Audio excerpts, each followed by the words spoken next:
18 Years in Prison is a Japanese drama crime thriller film. I didn't know much about it, but Radiance, they're very expensive and I don't want to buy them, so I usually grab them from the library or if they're on the Canopy app.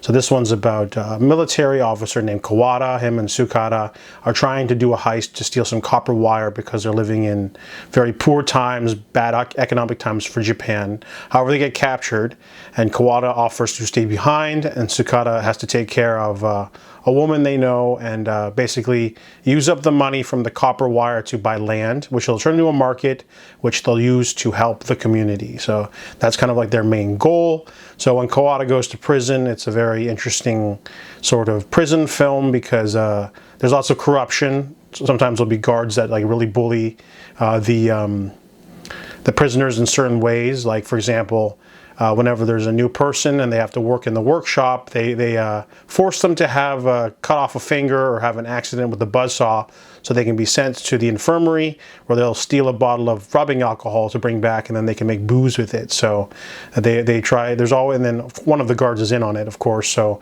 Kawada has to fight against this, but also brutality of other corrupt guards. And there's a headstrong prisoner named King who shows up and he wants to fight everyone and anyone.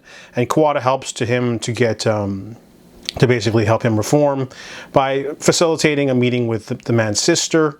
So it gives him a goal to behave because he's the type that literally just fight everyone and anyone, and they almost kill him in the prison. The guards are so sick of him.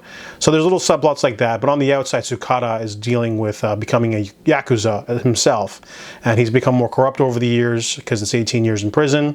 So now he wants to sort of force himself on the woman that he's supposed to be protecting, but also wants to go back on the land deal. He's supposed to buy, make a market for the people, but instead he wants to do other stuff to enrich in his own pockets. So he sort of tries to facilitate someone to take out Kawada inside, and ends up being like two brothers on the same path, but over time they diverge kind of movie. It's kind of a trope, you know, like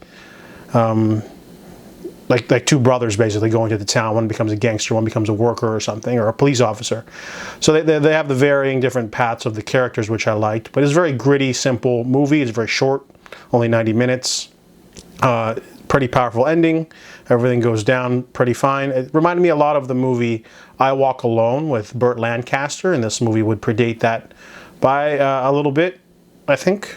Yeah. No, this one came out after. This one comes out a good 20 years after I Walk Alone, so I Walk Alone influenced this film a little bit probably. But I enjoyed it and I give it a 6 out of 10.